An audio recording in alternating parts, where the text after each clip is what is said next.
Welcome to Swastik tutorials. आज हम लोग इलेक्ट्रोकेमिस्ट्री में पढ़ने वाले हैं नर्स्ट इक्वेशन से इक्विलिब्रियम कांस्टेंट को कैसे डिराइव करेंगे। और इक्विलिब्रियम कांस्टेंट 11th क्लास में इक्विलिब्रियम चैप्टर का टॉपिक होता है। तो पहले थोड़ा सा हम आपको याद दिला दें कि इक्विलिब्रियम कांस्टेंट कैसे लिखते हैं, और फिर थोड़ा सा ये भी कि नर्स्ट इक्वेशन कैसे लिखते हैं। पीछे नर्स्ट इक्वेशन का पीछे वीडियो आप जा कर के देख सकते हैं, वहाँ पे और ज़्यादा डिटेल में आपको मिल जाएगा। तो अभी हम लोग इक्विलिब्रियम कांस्टेंट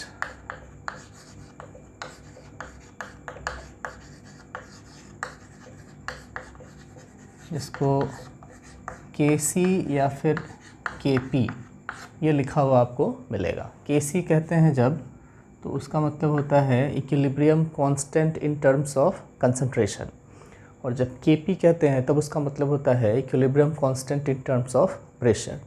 जैसे हम लोगों के पास कोई रिवर्सिबल रिएक्शन है A प्लस बी, और ये कन्वर्ट हो रहा है, प्रोडक्ट है C प्लस डी। तो इसमें इक्विलिब्रियम कांस्टेंट अगर हम लोगों को लिखना होगा तो कंसंट्रेशन हम लोग लिखेंगे ऊपर में C का, और फिर कंसंट्रेशन लिखेंगे B का, और नीचे concentration of A and concentration of B। तो ये जो है सो इक्विलिब्रियम कांस्टेंट Kc लिखने का तरीका है, पहली बात। दूसरी बात, इक्विलिब्रियम कांस्टेंट कब कैलकुलेट करते हैं, तो जब कोई रिवर्सिबल रिएक्शन इक्विलिब्रियम पर आ जाता है। अब इक्विलिब्रियम पे आने का क्या मतलब है, तो इसका मतलब है कि rate of forward reaction becomes equal to rate of backward reaction. ये सिचुएशन जब आपके पास होगा तब हम लोग कहेंगे कि इक्विलिब्रियम कांस्टेंट उस रिएक्शन का लिखा जा सकता है। ठीक, तो अब हम लोग इसको इक्विलिब्रियम कांस्टेंट को नर्स्ट इक्वेशन से कैसे डिराइव करते हैं ये जानेंगे। Equilibrium constant from Nernst equation. तो नर्स्ट इक्वेशन एक बार हम फिर से लिख दें।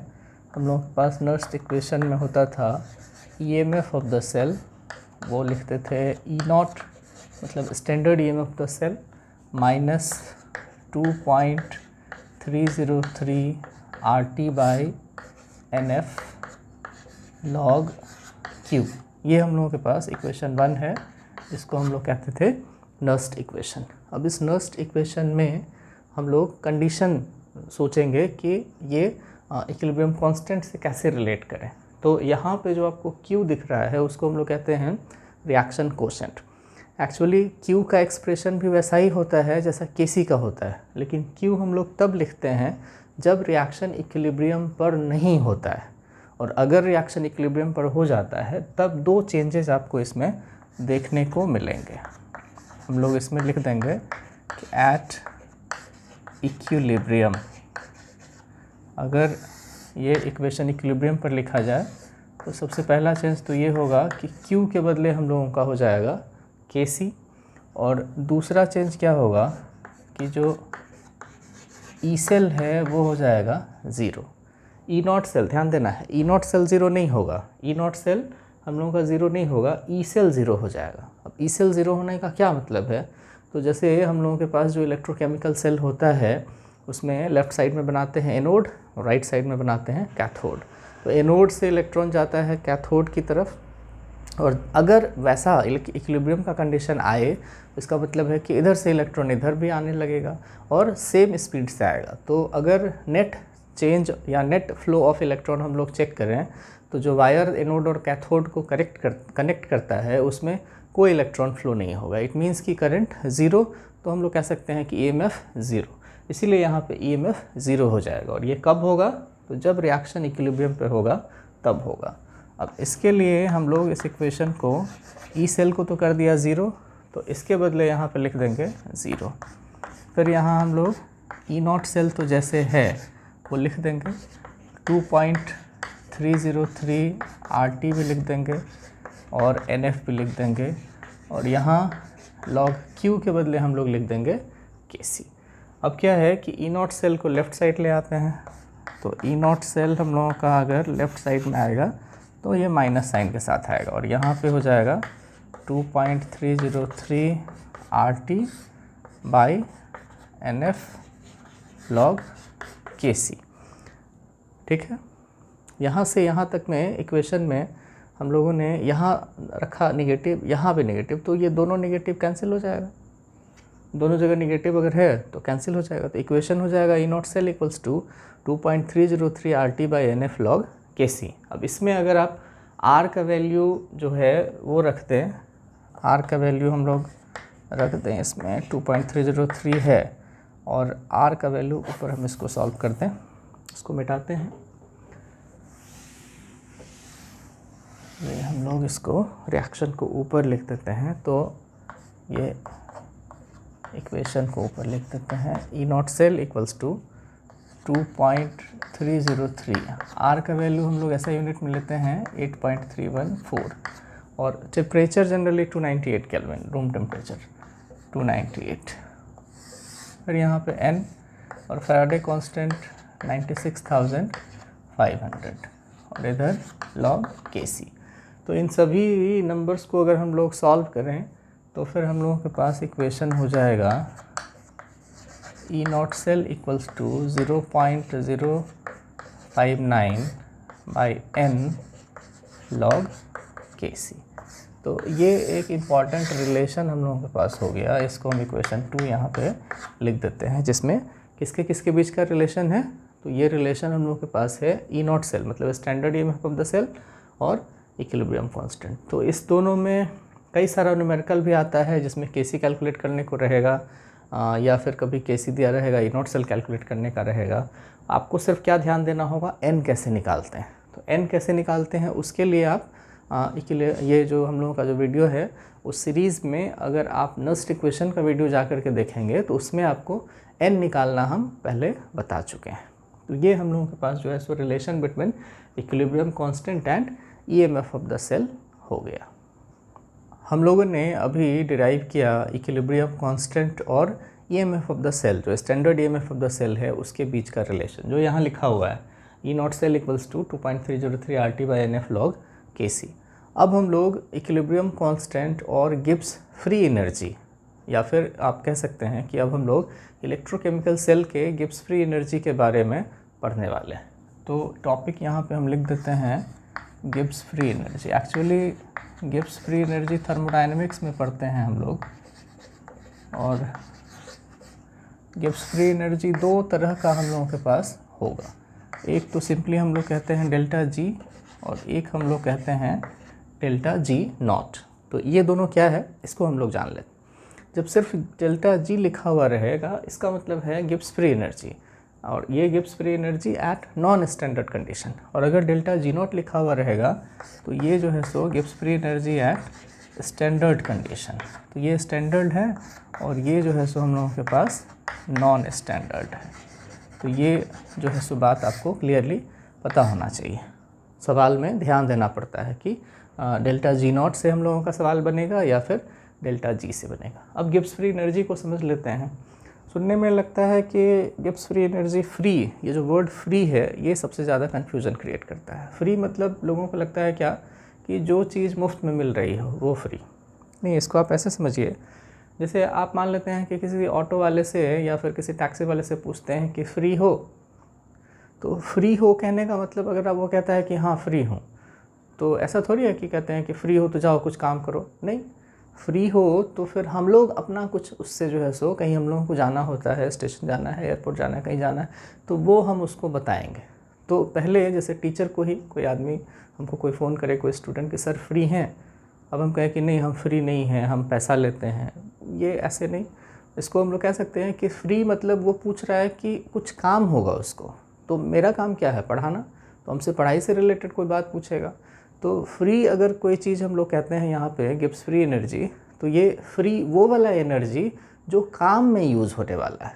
तो इसको हम लोग सिंपली डिफाइन कर सकते हैं। गिब्स फ्री एनर्जी क्या है, तो कहते हैं कि it is that amount of energy, it is that amount of energy which is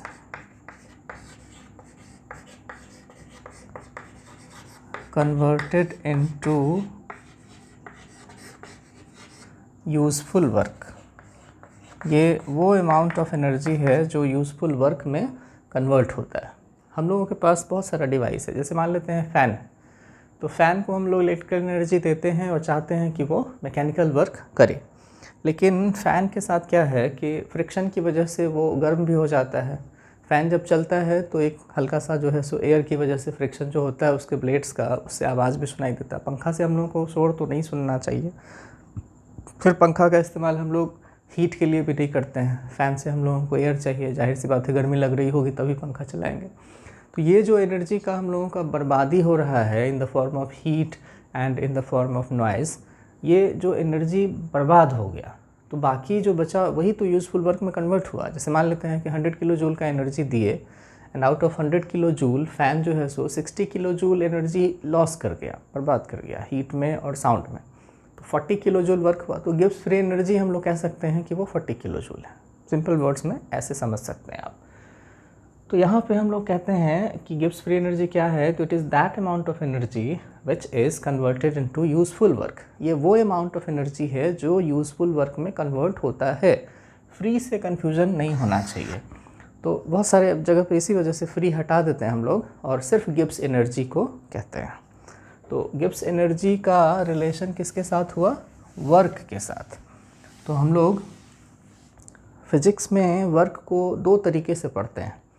जब आप मैकेनिक्स में पढ़ते हैं वर्क तो कहते हैं फोर्स इनटू डिस्प्लेसमेंट, और जब इधर करंट इलेक्ट्रिसिटी वाला पार्ट में पढ़ते हैं तो वर्क हम लोग कहते हैं चार्ज इनटू पोटेंशियल। तो अभी चूँकि हम लोग बैटरी इलेक्ट्रोकेमिकल सेल के बारे में बात करें तो पोटेंशियल वाला डेफिनेशन हम लोग वर्क का लेंगे। वर्क को फिज़िक्स में आप कहते हैं कि वर्क इक्वल होता है चार्ज इनटू पोटेंशियल, सबको पता है। तो W equals to Q into V, ये फार्मूला है, सबसे फेमस फार्मूला हम लोगों के पास चार्ज का, ये वर्क का चार्ज और पोटेंशियल से रिलेशन। अब यहाँ पे एक चीज़ और हम आपको बता दें कि जब आपको पोटेंशियल का डायमेंशन निकालने को कभी कहा जाए तो लोग क्या करते हैं, पोटेंशियल का डायमेंशन में V इक्वल्स टू IR ये इक्वेशन लिख के शुरू हो जाते हैं। अब R आपका फिर से माथा ख़राब करेगा, क्योंकि R जो है सो फिर से उसका बड़ा सा यूनिट होता है। तो आप इस फार्मूला को ना इस्तेमाल करके इसको इस्तेमाल कीजिए, तो चार्ज का आसानी से आप लिख सकते हैं, वर्क का आसानी से लिख सकते हैं, और तब पोटेंशियल का डायमेंशन यूनिट आसानी से जो है सो पता किया जा सकता है। तो ये तो खैर यूनिट डायमेंशन से रिलेटेड एक बात हो गया। अभी हम लोग ये फार्मूला देख रहे थे, work equals to charge into potential. तो इस चैप्टर में हम लोगों ने अभी गिब्स फ्री एनर्जी कहा कि क्या होता है, यूज़फुल वर्क। तो इन प्लेस ऑफ वर्क हम लिख देंगे डेल्टा जी, और चार्ज का ऐसे हम लोगों के पास तो छोटा यूनिट कूलम होता है, लेकिन इस चैप्टर में हम लोगों ने 96,500 कूलम ग्रुप जो है चार्ज का, उसको क्या कहते हैं, फैराडे। तो यहाँ पे हम लिख देंगे फैराडे, और पोटेंशियल को हम लोग EMF ऑफ द सेल से डिनोट करते हैं, तो वही लिख देंगे। अब क्या है कि हर जगह, हर सवाल में या हर कंडीशन में F का जो फैराडे का वैल्यू है वो 1 ही तो नहीं रहेगा, कभी 2 भी हो सकता है, 3 भी हो सकता है। तो यहाँ पे हम लोग फैराडे का नंबर लिख देते हैं N, ये चीज़। दूसरी बात, गिब्स फ्री एनर्जी से रिलेटेड तो बात और जान लीजिए कि गिब्स फ्री एनर्जी का साइन अगर निगेटिव है तो हम लोग कहते हैं कि रिएक्शन जो है स्पॉन्टेनियस होगा, मतलब रिएक्शन खुद ब खुद आगे प्रोसीड करेगा without the support of any external agent. But अगर डेल्टा जी का साइन पॉजिटिव है तो रिएक्शन क्या होगा, नॉन स्पॉन्टेनियस होगा, मतलब ये रिएक्शन खुद अपने से नहीं हो सकता है, इसको एक एक्सटर्नल एजेंट का ज़रूरत पड़ेगा। तो हम लोग चाहते हैं कोई ऐसा बैटरी, कोई ऐसा इलेक्ट्रोकेमिकल सेल जो स्पॉन्टेनियसली काम करे। अगर उसी को हम लोगों को एनर्जी दे के काम करवाना फिर तो वो इलेक्ट्रोलाइटिक सेल हो जाएगा, इलेक्ट्रोकेमिकल सेल तो रहा ही नहीं। इसलिए सेल जो साइन हम लोगों का गिब्स फ्री एनर्जी का है वो क्या होना चाहिए, स्पॉन्टेनिटी के लिए नेगेटिव। तो यहाँ पे नेगेटिव टर्म आप इस्तेमाल करेंगे। तो ये हम लोगों का गिब्स फ्री एनर्जी का जो है सो एक फार्मूला आ गया, Gibbs free energy delta G equals to minus NFE naught E cell. अब ये जो गिब्स फ्री एनर्जी है ये डेल्टा जी है जो नॉन स्टैंडर्ड कंडीशन का है। अगर आप स्टैंडर्ड वाला चाहते हैं तब आप इस इक्वेशन को अगर डेल्टा जी नॉट लिखेंगे तो यहाँ पे NF ई नॉट लिखना पड़ेगा। ये जो है सो हम लोगों के पास स्टैंडर्ड, तो ये लिखिए चाहे ये लिखिए, तो दोनों में फ़र्क है। Gibbs free energy standard condition में ये है तो यहाँ पे standard EMF of the cell लिखेंगे, गिब्स फ्री एनर्जी नॉर्मल वाला है विदाउट एनी स्टैंडर्ड, तो इसमें हम लोग ई सेल लिख देंगे, नर्स्ट इक्वेशन से ई सेल निकलेगा। और ई नॉट सेल के लिए तो सिंपली हम लोग E naught right minus E naught left करके ये कैलकुलेशन कर लेते हैं। तो ये रिलेशन हो गया। अब क्या करना है, हम लोगों ने अभी इसको लिख के रखा हुआ है, ई नॉट सेल का जो ये इतना बड़ा वैल्यू है इसको इसमें रख देते हैं इस इक्वेशन में, तब हम लोगों को मिलेगा delta G not equals to minus N F तो है ही, और ई नॉट सेल के बदले उतना बड़ा वैल्यू रख देंगे 2.303 R T by N F, ये ई नॉट सेल के बदले रख रहे हैं लॉग के सी। तो यहाँ से एन एफ कैंसिल हो जाएगा और तब आपको इक्वेशन मिल जाएगा delta G not equals to minus 2.303 R T log K C. ये जो है सो न्यूमेरिकल बनाने में हेल्प करता है। और ये क्या हो गया, तो स्टैंडर्ड गिब्स फ्री एनर्जी और इक्विलिब्रियम कांस्टेंट के बीच का ये रिलेशन हम लोगों के पास आ गया।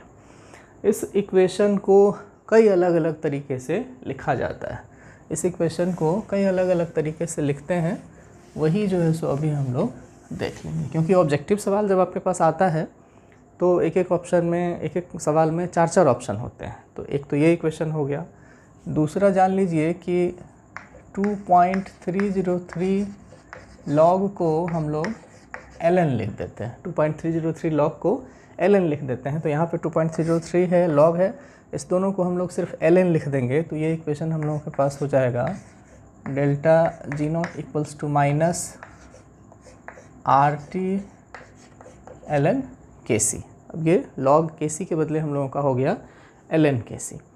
फिर इसको अगर सिर्फ ln के सी लिखना चाहें हम, सिर्फ ln के सी मतलब इक्विलिब्रियम कांस्टेंट का ये नेचुरल लॉग कहते हैं, निकालना चाहें तो हम लोगों के पास हो जाएगा delta G not by R T, और यहाँ होगा निगेटिव साइन।